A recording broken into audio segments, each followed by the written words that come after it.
오늘 본문 말씀은 계시록 12장 3절, 9절, 20장 2절 말씀입니다. 계시록 12장 3절. 하늘에 또 다른 이적이 보이니 보라, 한 큰 붉은 용이 있어 머리가 7이요 뿔이 10이라. 그 여러 머리에 7 면류관이 있는데. 12장 9절. 큰 용이 내어 쫓기니 옛뱀 곧 마귀라고도 하고 사단이라고도 하는 온 천하를 꿰는 자라. 땅으로 내어 쫓기니 그의 사자들도 저와 함께 내어 쫓기니라. 20장 2절. 용을 잡으니 곧 옛뱀이요 마귀요 사단이라. 잡아 1000년 동안 결박하여. 이는 하나님의 말씀이니라. 아멘. 오늘 본문은 요한계시록 12장 3절 9절 그 20장 2절 말씀인데, 본문 말씀과 오늘 제목이 용용 죽겠지라는 내용과 연결이 됩니다.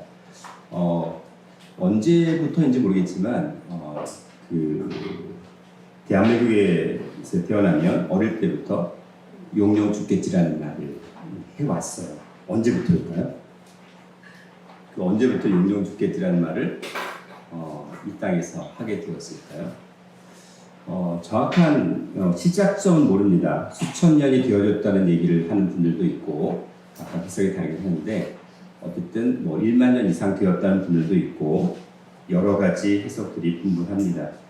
용용 죽겠지라는 말 자체는 우리가 일단 어릴 때는, 제가 어릴 때 기억으로는 친구들한테 놀릴 때 주로 많이 사용을 했었어요. 놀릴 때, 그렇죠?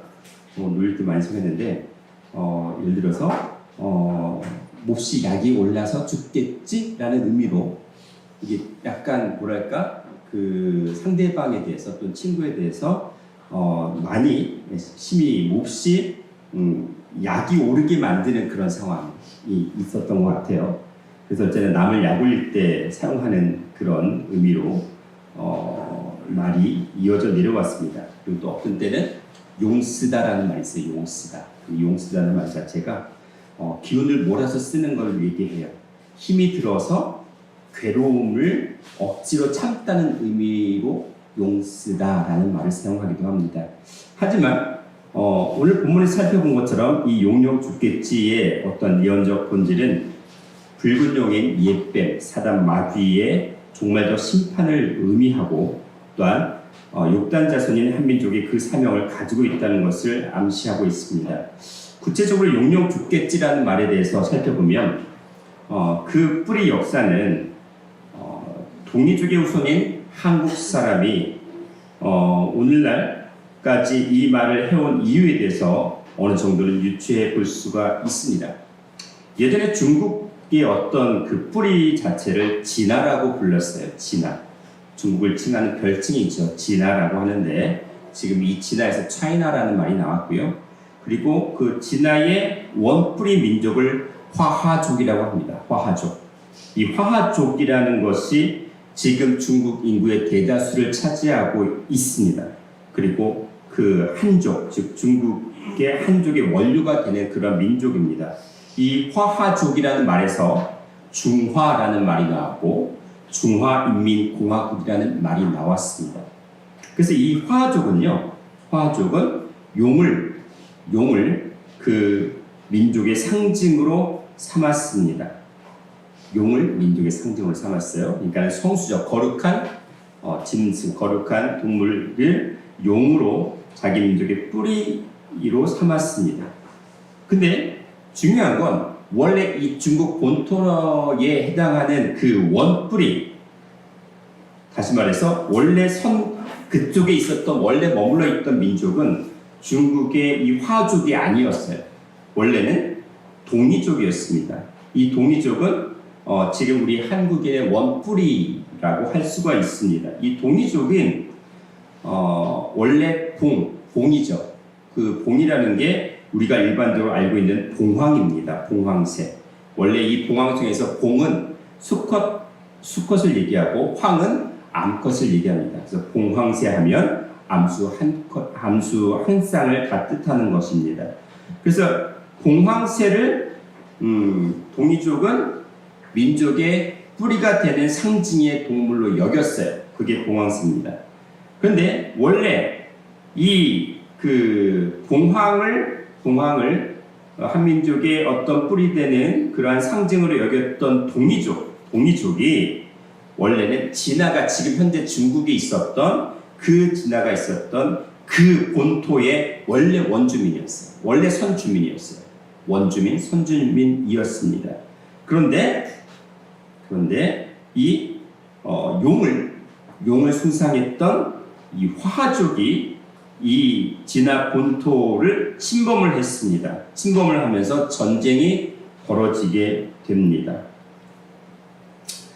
전쟁이 벌어지는데 중요한 건 결과적으로 지금 우리가 결과를 봤을 때 동이족이 그 전쟁에서 이겼을까요? 졌을까요?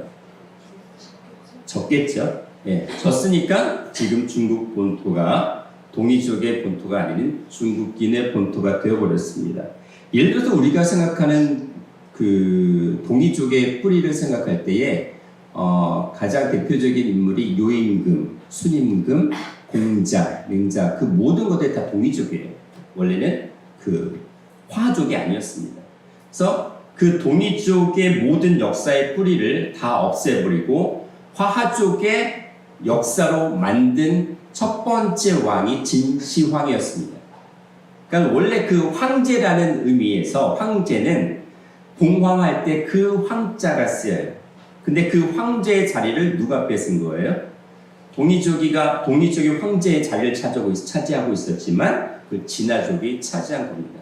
그래서 분서갱유 사건을 통해서 동이족의 모든 뿌리 역사를 다 말살을 시켰습니다. 다 불켜서 없애버렸어요. 그리고는 그 바탕 위에 중국의 역사를 세워나갔던 겁니다. 그것을 상상의 짐승으로 얘기하자면 용과 공황의 싸움이었습니다. 용과 공황의 싸움. 그래서 일단은 그 전쟁에서 동이족은 공황새가 그려진 깃발을 들고 나갔고 화하족은 뭘 그린 깃발을 들고 나갔겠어요? 용을 그린 깃발을 들고 나갔죠. 그래서 전쟁을 벌입니다. 그런데 동이족이 어떤 응원구가 있었냐면 그때부터 어떤 말을 했을까요? 용용 죽겠지라는 말을 했다고 하는 것입니다.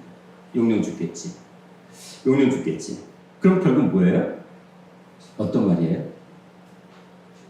원래 용용 죽겠지는 그냥 일반적인 놀리는 그런 말이 아니라 화하족에서 우리가 싸움에서 승리하겠다는 의지를 가진 그런 응원과도 다름이 없었습니다. 그게 용용 죽겠지라는 말입니다. 중요한 건 우리 대통령의 문장이 있어요. 대통령의 문장이 있는데, 그래서 그 뒤에 문장을 보시면 뭐가 있어요? 가운데 무궁화 꽃이 있고 뒤에 뭐가 있죠? 공황 한 쌍이 있습니다. 양쪽 두 마리가 있는 거죠. 공황이 있어요.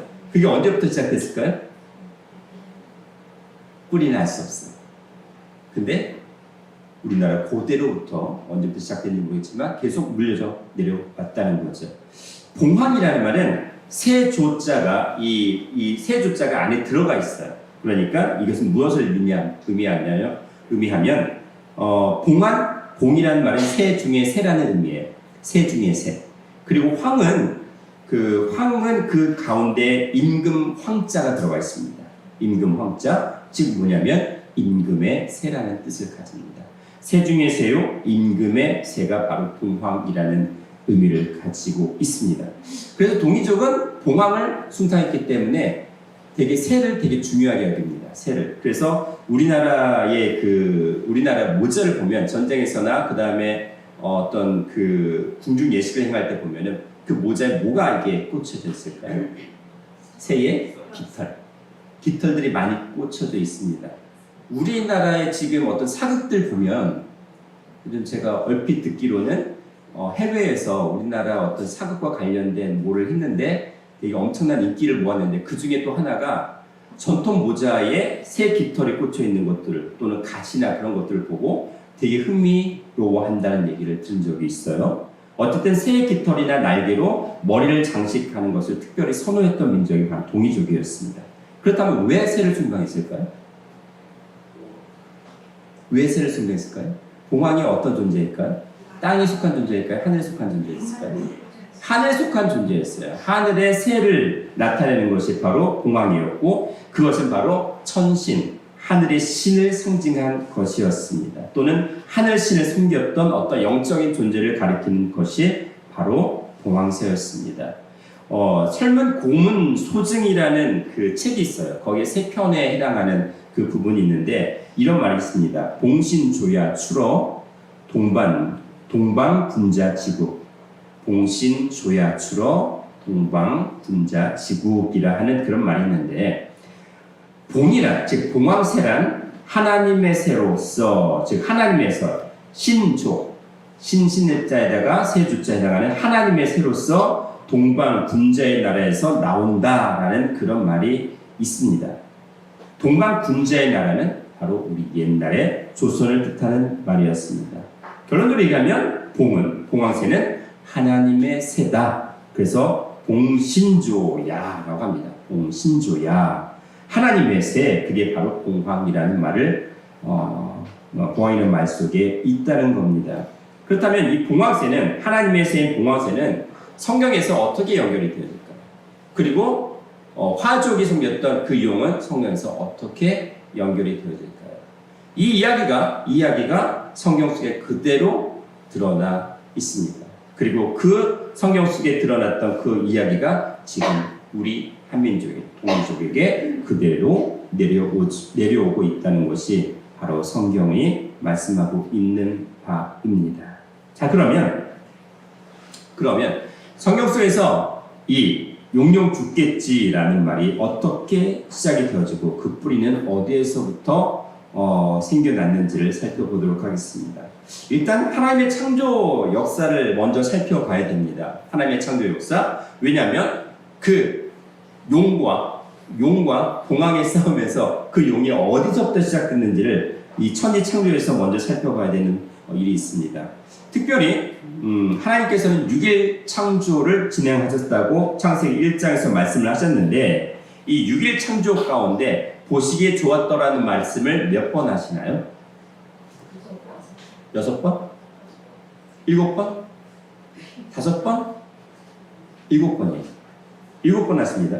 창세기 1장에서 첫째 날에 빛을 창조하십니다. 빛을 창조하시면서 창세기 1장 3절부터 4절 말씀이 있는데 그 빛이 하나님이 보시기에 좋았더라는 말씀을 하십니다. 그게 첫째 날이에요. 첫째 날 빛을 창조하셨는데 보시기에 좋았다. 둘째 날에는 궁창을 창조하십니다. 궁창 아래의 물과 궁창 위의 물로 나누게 하셨는데 그 둘째 날에는 보시기에 좋았더라는 말씀이 아예 없습니다. 빠져 있어요. 셋째 날에는 땅과 바다를 창조하시고 땅에서 풀과 씨 맺는 채소와 씨 가진 열매 맺는 과목을 창조하십니다. 이것이 바로 셋째 날인데 셋째 날에는 보시기에 좋았다는 말씀이 2번 기록이 됩니다. 10절 말씀에 하나님이 물을 땅이라 칭하시고 모인 물을 바다라 칭하시니라 하나님의 보시기에 좋았더라 라고 10절에 기록되어 있고 그리고 12절에 땅이 풀과 각기 종류대로 씨 맺는 채소와 각기 종류대로 씨 가진 열매 맺는 나무를 내니 하나님의 보시기에 좋았더라 라고 12절에 기록이 되어 있습니다. 셋째 날에는 보시기에 좋았더라가 몇 번 기록이 됐어요? 2번 기록됐어요. 그 다음에 넷째 날에는 해와 달과 별들을 창조하십니다. 하나님이 큰 광명과 작은 광명과 별들을 창조하셨는데 하나님이 그것들을 하늘의 궁창에 두어 땅에 비치게 하시며 18절에 하나님의 보시기에 좋았더라 라고 말씀을 하셨습니다. 넷째 날엔 딱 한 번 기록이 되어 있어요. 그 다음 다섯째 날엔 큰 물고기와 물의 생물들 그리고 모든 새들을 창조하셨습니다. 그래서 21절에 보니까 그 하나님이 큰 물고기와 물에서 번성하여 움직이는 모든 생물을 그 종류대로 날개 있는 모든 새를 그 종류대로 창조하시니 하나님이 보시기에 좋았더라 라고 기록을 하고 있습니다. 다섯째 날 몇 번? 한 번 기록이 되어 있어요. 자, 그럼 지금까지 몇 번 나왔어요? 보시기에 좋았더라가? 5번. 몇 번? 5번 나왔어요? 네. 5번 나왔죠? 자, 그럼 2번이 나왔습니다. 2번. 여섯째 날에는 하나님께서 땅의 생물, 즉 육축과 기는 것과 하늘과 땅의 짐승을 창조하셨어요. 그리고 또 하나님의 형상대로 사람, 즉 남자와 여자를 창조하셨다고 기록을 하셨는데 여기에는 25절, 창세기 1장 25절에 하나님의 땅에 짐승을 그 종류대로, 육축을 그 종류대로, 땅에 기는 모든 것을 그 종류대로 만드시니 하나님의 보시기에 좋았더라 라고 25절에 기록됐고, 자 마지막 한 번에는 31절에 보시면 하나님이 그 지으신 모든 것을 보시니 보시기에 심히 좋았더라. 저녁이 되며 아침이 되니 이는 여섯째 날이니라 라고 기록을 하셨습니다. 여섯째 날 보시기에 좋았더라가 2번 기록되면서 전부 다 총 7번 6일 창조 가운데 보시기에 좋았더라가 총 7번 있었습니다. 근데 몇째 날에 해당하는 것만 보시기에 좋았더라고 했어요? 둘째 날 궁창인데 특별히 그 궁창은 궁창 아래의 물과 궁창 위의 물로 나뉘게 하시면서 그 궁창을 하늘이라고 칭했기 때문에 하늘, 즉 첫째 하늘과 둘째 하늘, 셋째 하늘을 만드셨다고 되어 있는데 그 날에 대해서는 보시기에 좋았더라는 말씀이 없었습니다. 왜 그럴까요? 왜 궁창 하늘을 만드셨는데 보시기에 좋았더라는 말씀이 왜 없었을까요? 분명히 그 궁창 가운데 뭐가 있었어요? 궁창에 하나님께서 넷째 날 뭘 만드셨어요? 해와 달과 별을 만드셨잖아요. 보시기에 좋았다는 말씀 하셨잖아요. 그렇죠? 땅과 바다에서 생물들 나게 하셨잖아요. 보시기에 좋았다는 말씀 하셨습니다. 근데 왜 그 배경이 되는 궁창에 대해서는, 하늘에 대해서는, 땅과 바다에 대해서는, 그리고 위의 하늘, 셋째 하늘에 대해서는 보시기에 좋았다는 말씀이 없었을까요? 무슨 이유 때문에 그랬을까요? 지금 이 하나님께서 둘째 날에 만드신 것을 제가 조금 전에 말씀을 드린 것처럼 3층의 개념으로 설명을 하셨습니다. 창세기 1장 6절부터 8절에 하나님께서 물 가운데 궁창이 있어 물과 물로 나뉘게 하시니라. 궁창 아래의 물과 궁창 위의 물로 나뉘게 하심에 그대로 되니라. 하나님이 궁창을 하늘이라 칭하십니다. 이 부분을 신명기 10장 14절에서는 하늘과 모든 하늘의 하늘이라고 말씀하셨고, 왕상 8장 27절에서는 하늘과 하늘들의 하늘이라도 주를 용납치 못하겠거든 이라고 말씀하셨습니다. 느헤미야 9장 6절, 역대하 2장 6절도 하늘과 하늘들의 하늘이라도 라는 말씀이 나옵니다. 자, 그러면 이 땅에서 하늘과 하늘, 셋째 하늘의 개념을 계속 말씀하셨는데 무슨 일이 벌어졌을까요?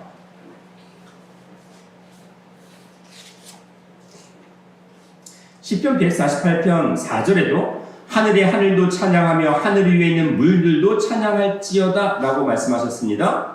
그리고 사도 바울은 14년 전에 그가, 즉 사도 바울 자신을 얘기하는 겁니다. 셋째 하늘에 이끌려 간지라 라고 말씀하셨어요. 구약뿐만 아니라 신약에서도 하늘의 개념을 첫째, 둘째, 셋째 하늘의 개념으로 말씀을 하고 있었어요. 무슨 일이 벌어졌을까요? 왜 그 하늘에 대해서 하나님께서는 보시기에 좋았다는 말씀을 하지 않으셨을까요? 여기에 특별히 하늘의 궁창에 큰 광명, 작은 광명, 별들을 만드셨다고 되어 있어요. 그렇죠? 창세기 1장 16절부터 19절까지 그 넷째 날에 해당하는 거죠. 예레미야 31장 35절에도 그 말씀을 동일하게 하십니다. 나 여호와는 해를 낮의 빛으로 주었고 달과 별들을 밤의 빛으로 규정하였고 라고 되어 있습니다. 아까 시편 148편 4절 말씀 보니까 하늘의 하늘도 찬양하며 하늘 위에 있는 물들도 찬양할지어다 라고 말씀하셨습니다. 성경은 실제적인 역사 자체를, 이스라엘 역사조차도 또 각자 개인의 역사조차도 비유와 상징의 의미로 사용을 하고 계십니다.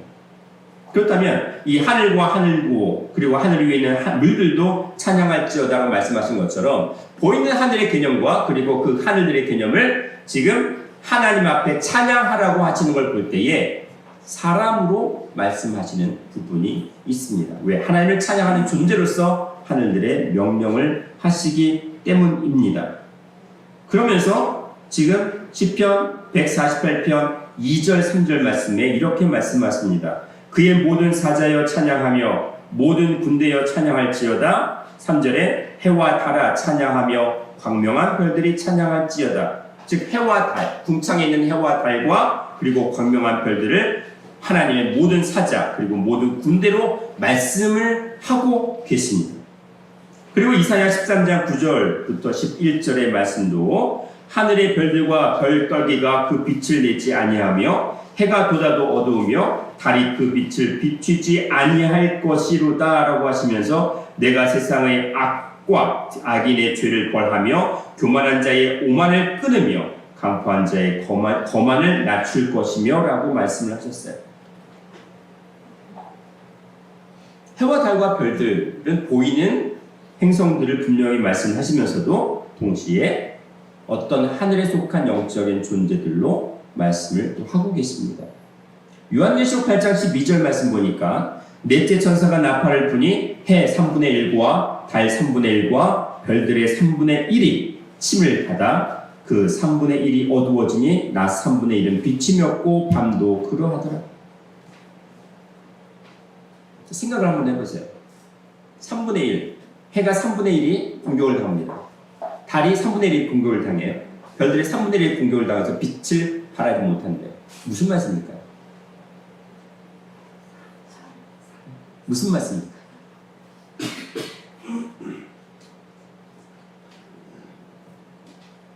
에스겔 32장 7절부터 8절 말씀에 내가 너를 불끄듯 할 때에 보세요. 내가 즉 하나님께서 너를 불끄듯 할 때 너는 사람이죠? 하늘을 가리워 별로 어둡게 하며 해를 구름으로 가리우며 달로 빛을 발하지 못하게 할 것이며 하늘의 모든 밝은 빛을 내가 내 위에서 어둡게 하여 어둠을 내 땅에서 베풀리라.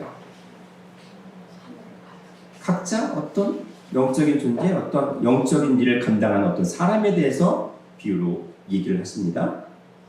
해와 달과 별, 그렇죠? 요에서 2장 10절 11절에 그 앞에서 땅이 진동하며 하늘이 떨며 일월이 캄캄하며 별들이 빛을 거두도다. 여호와의 날이 크고 심히 두렵도다. 당할 자가 누구이랴. 요에서 3장 14절 15절 말씀에도 사람이 많으며 판결 골짜기에 사람이 많음이며 판결 골짜기에 여호와의 날이 가까움이라 해와 달이 캄캄하며 별들이 그 빛을 거두도다. 예수님도 말씀하십니다. 마태복음 24장 29절 30절 말씀 보니까 그날의 환난 후에 즉시 해가 어두워지며 달이 빛을 내지 아니하며 별들이 하늘에서 떨어지며 하늘의 권능들이 흔들리라. 지금 보니까 마지막 때에 해와 달과 별들의 영광들이 다 떨어지고 3분의 1의 빛을 잃는다는 그런 예언을 계속하고 있습니다. 그러면서 1월 성신에는 징조가 있겠고 하늘의 권능들이 흔들리겠다. 누가복음 21장 24절에서 26절 하시는 말씀입니다. 고린도전서에서는 15장 40절 41절에 해의 영광도 다르며 달의 영광도 다르며 별의 영광도 다른데 별과 별의 영광도 다르다라고 얘기를 하고 있습니다. 제가 왜 이런 말씀을 계속 쭉 나열을 했을까요? 넷째 날에 해와 달과 별들을 어디에 만드셨어요? 궁창이죠. 하늘이죠. 근데 둘째 날 만드셨던 그 궁창, 그 해와 달과 별들의 배경이 되는 그 궁창에 대해서 뭐라고 하신 거예요? 보시기에 좋았다는 말씀을 하지 않으셨습니다. 분명히 해와 달과 별들을 보시기에 좋았다고 했어요. 그 1층에 해당하는 천하, 즉 궁창 밑에 물에 해당하는 땅과 바다도 보시기에 좋았다고 했습니다. 더불어 그 땅에서 나는 풀과 씨 맺는 채소와 씨 맺는 열매 맺는 과목까지 보시기에 좋았다고 했어요. 그런데 왜 계속 그 배경이 되는 궁창에 대해서 보시기에 좋지 않았다고 했을까? 그러면서 계속 그 보시기에 좋았다고 했던 해와 달과 별들이 마지막 때 빛을 잃어갈 것이라고 말씀을 하실까요? 중요한 어떤 힌트를 주는 말씀이 있습니다. 에베소서 2장 2절 말씀에 그때 너희가 그 가운데서 행하여 이 세상 풍속을 쫓고 공중의 권세 잡은 자를 따랐으니 곧 지금 불순종의 아들들 가운데서 역사하는 영이라. 공중의 권세 잡은 자. 이 공중이 어디예요? 바로 하늘, 궁창입니다. 하나님께서 분명히 보시기에 좋았다고 했던 그 해와 달과 별들 또는 풀과 씨 맺는 채소와 씨 맺는 열매 맺는 과목들이 났던 그곳을 누가 잡았습니까? 그 권세를 공중의 권세에 잡은 자가 있는데 불순종의 아들들 가운데서 역사하는 영이라고 됐습니다. 불순종, 즉 하나님을 배반하고 말씀에 순종하지 아니했던 그 아들들 가운데, 그 무리들 가운데 역사하는 영입니다. 즉 뭐냐면 아담과 하와를 하나님의 말씀에 불순종하게 만들고 타락하게 만들었던 그 존재, 그 영이라고 되어 있어요. 어디서부터 시작돼요? 창세기 3장에 옛뱀. 그리고 예수님 당시에는 예수님을 시험했던 사단마귀. 그리고 지금 마지막 때에는 붉은 영. 그 영들입니다.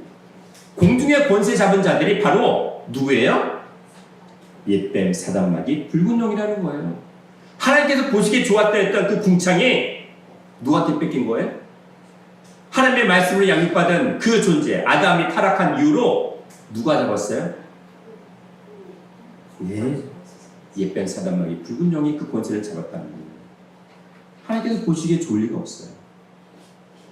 아담 한 사람을 통해서 인류 역사를 구원하시고자 했던 그 역사가 옛뱀으로 말미암아서 전부 다 무너졌습니다. 그 지금까지 그 타락의 역사를 다시 회복시키기 위해서 지금까지 이어져 내려온 거예요. 하나님께서 보시기에 좋았다고 할 수가 없는 상황입니다. 그러면서 마지막 때 지금 시점에서 뭐라고 말씀하셨냐면 하나님께서 보시기에 좋았다고 했던 그 해외의 영광들, 달의 영광들, 별들의 영광들이 전부 다 어떻게 3분의 1이 전부 다 무너졌다고 되어 있어요. 왜? 요한계시록 8장 12절에 침을 받았다고 되어 있어요. 침. 어떤 침이요? 사단마귀 붉은 영의 공격을 받았다고 되어 있습니다. 에덴 동산에 옛뱀이 들어와 아담의 신령한 에덴 동산을 다 무너뜨렸던 것처럼 그 궁창 역시도 하늘의 역시도 사단마귀 붉은 영에 의해서 완전히 무너지기 시작을 했다는 겁니다. 요한계시록 12장 3절 4절 말씀 보면은 하늘에 또 다른 이적이 보입니다.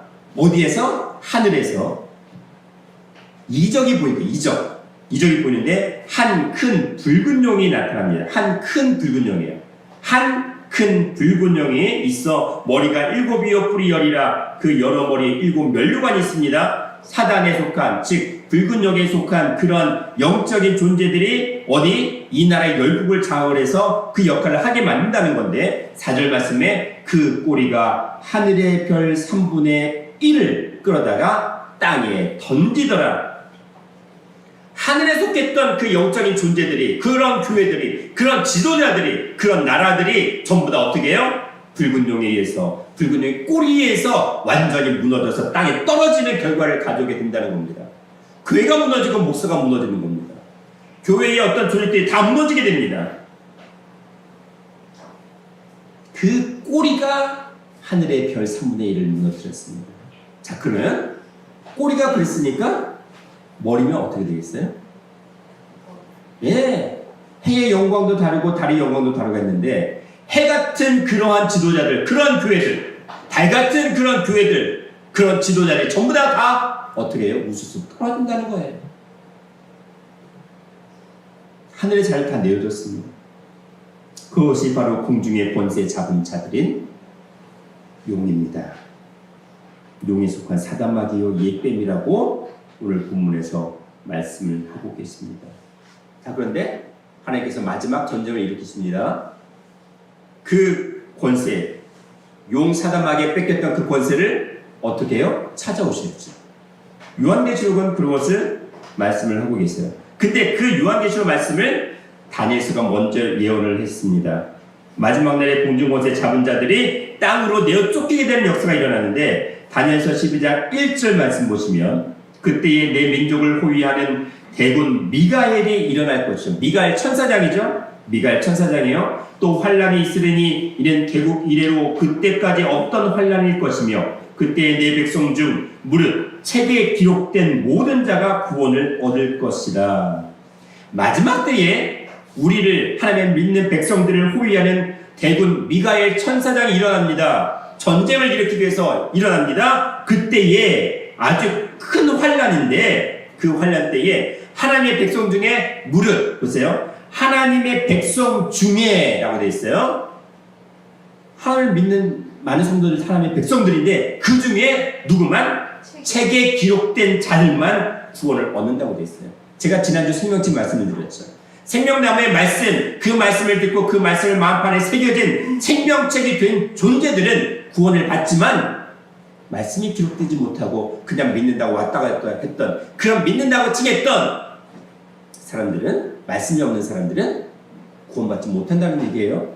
그때가 언제예요? 미가엘 천사장이 일어났을 때입니다. 마지막 전쟁이 일어났을 때요. 그것을 요한계시록 12장 7절 9절에서 이렇게 말씀하십니다. 하늘에 전쟁이 있으니 미가엘과 그의 사자들이 용으로 더불어 싸울 때. 누구와 더불어 싸워요? 용.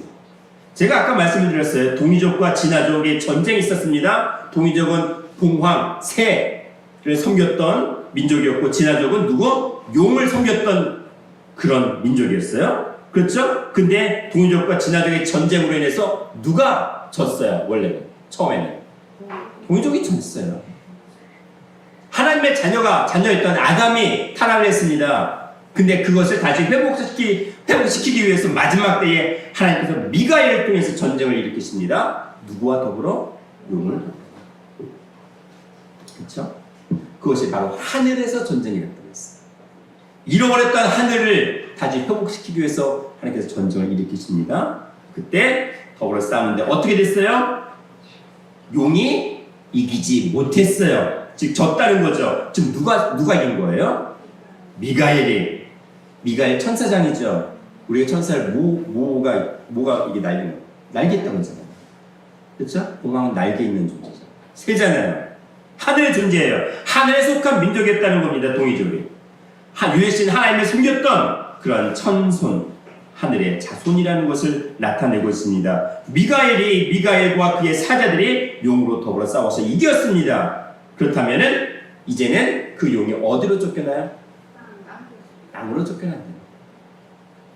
아까 창세기 1장에서 궁창을 창조하실 때에 궁창 아래의 물과 궁창 위의 물이 있습니다. 궁창 아래의 물은 땅과 바다라고 말씀하셨어요.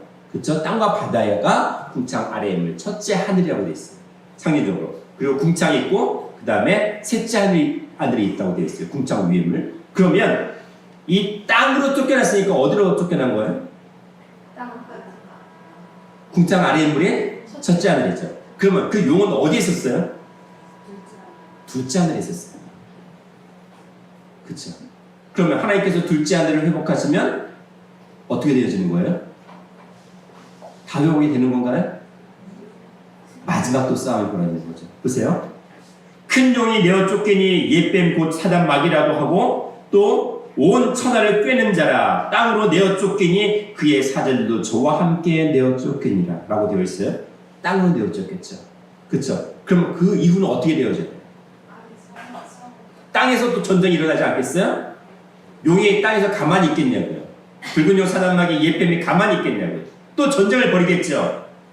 그 땅에 누가 있습니까 지금? 누가 있어요? 아까 분명히 말씀드렸어요.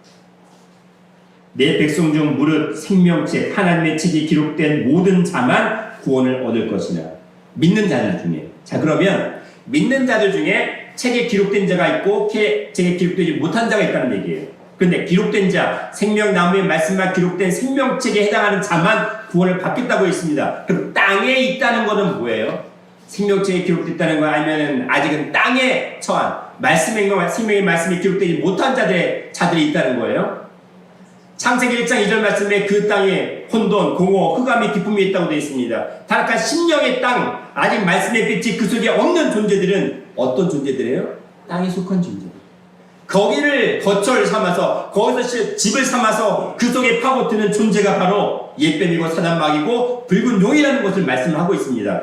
거기서 전쟁을 일으키고 오히려 그 땅에 속한 존재들을 우리 하나님을 배반하는 그런 전쟁의 도구로 삼겠다는 겁니다. 요한계시록 12장 10절부터 13절 말씀에 이렇게 말씀하십니다. 내가 또 들으니 하늘에 큰 음성이 있어 가로되 이제 우리 하나님의 구원과 능력과 나라와 또 그의 그리스도의 권세가 이루었으니 우리 형제들을 참소하던 자, 곧 우리 하나님 앞에서 밤낮 참소하던 자가 쫓겨났습니다. 어디로? 땅으로. 11절 말씀에 또 여러 형제가 어린 양의 피와 자기의 증거하는 말을 인하여, 즉 생명의 말씀을 인하여 저를 이겼어요. 생명의 말씀으로 저를 이겼습니다. 그들은 죽기까지 자기 생명을 아끼지 아니하였도다. 12절 말씀에 그러므로 하늘과 그 가운데 거하는 자들은 즐거워하라. 그러나 땅과 바다는 화 있을진저 이는 마귀가 자기의 때가 얼마 못된 줄을 알고 크게 분내어 너희에게 내려갔습니다 라고 되어 있어요. 생명의 말씀이 있는 생명책에 기록된 자들은 그들과 싸워 이겼습니다. 이긴 자들이에요. 제가 지난 시간에 말씀을 드렸습니다. 이긴 자들은, 하나님의 말씀을 믿고 이긴 자들은 생명책에 그 이름이 기록되었다고 요한계시록 2장 7절 17절 그리고 계속 그들을 계속 말씀을 하고 있습니다. 그런데 그 생명책에 기록되지 못한 말씀이 없는 자들은 심판책에 기록되어서 영원한 죽음을 당한다. 둘째 사망을 당해서 영원히 죽지 아니하는 불지옥에 들어간다고 말씀을 드렸어요. 땅과 바다가 그렇다는 겁니다. 우리는 이제는 땅과 바다의 신앙에서 하늘에 올라가는 생명책에 기록된 그런 생명책의 신앙을 가지고 있어야 된다는 것을 말씀하십니다. 누가복음 10장 18절에 예수께서 이르시되 사단이 하늘로부터 번개같이 떨어지는 것을 내가 보았다라고 되어 있어요. 땅에 떨어졌어요. 지금 마지막 발악을 하는 때입니다. 그게 종말의 때, 지금 이 순간입니다.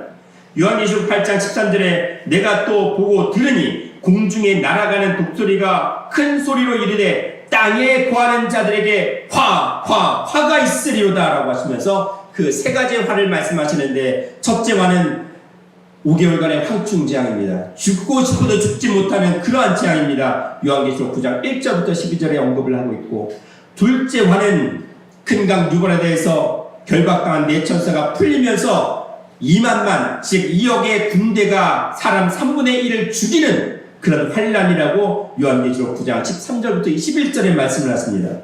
세 번째 마지막 화는 그 일곱째 천사가 나팔을 부는 재앙인데, 바로 그 나팔 재앙이 바로 일곱 대적 재앙 전체를 얘기하는 것으로 요한계시록 16장에 말씀을 하고 계십니다. 그 세 가지 화가 있다는 거예요. 그런데 생명책에 기록된 자는 어떻게 된다고요? 이 세 가지 화가 해당이 없다는 겁니다. 땅에 거하는 자들에게만 세 가지 화가 다 임한다고 말씀을 하셨습니다. 자, 그러면 땅에 떨어진 사단마귀, 붉은 용, 옛뱀들은 어떻게 되어질까요? 그래서 땅에 머물까요? 마지막 때 그들을 어디에 던져 넣을까요? 무적에게 던져 넣는다고 말씀하십니다. 요한계시록 20장 2절부터 3절 말씀에 용을 잡으니 곧 옛뱀이요 마귀요 사단이라 잡아 1000년 동안 결박하여 무적행에 던져 잠그고 그 위에 임봉하여 1000년이 차도록 다시는 만국을 미혹하지 못하게 하였다가 그 후에는 반드시 잠깐 놓이리라. 지금 이때에 해당합니다.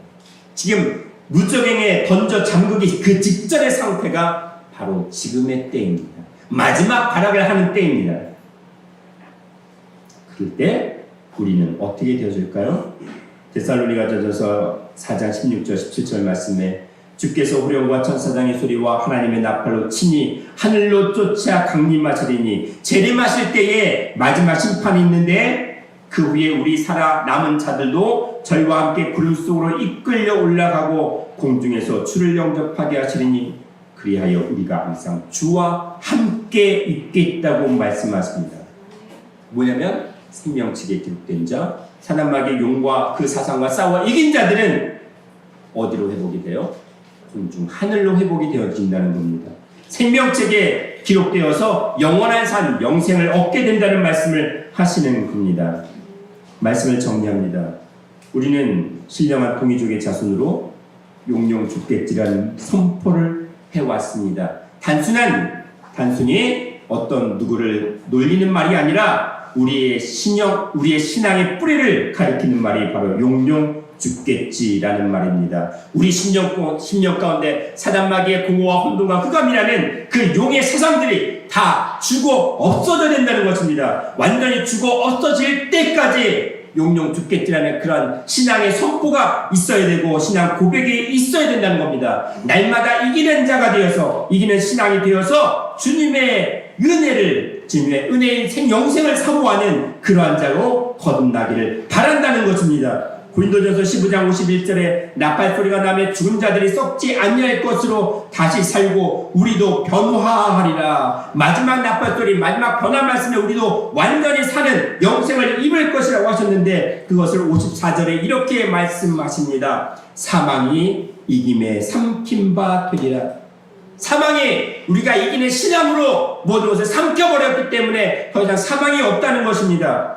요한일서 5장 5절 말씀에 예수께서 하나님의 아들이심을 믿는 자가 아니면 세상을 이기는 자가 누구뇨? 즉 예수님께서 하나님의 아들이심을, 즉 하나 창조주 하나님의 아들이심을 믿는 자가 세상을 이길 수 있다고 되었습니다. 요한계시록 2장 7절에 그에 있는 자의 성령이 그들에게 하시는 말씀을 들을지어다. 이기는 그에게는 내가 하나님의 낙원에 있는 생명나무의 과실, 즉 생명나무의 말씀을, 영생의 말씀을 주어 먹게 하겠다라고 하셨습니다. 이것이 바로 이기는 자의 삶입니다.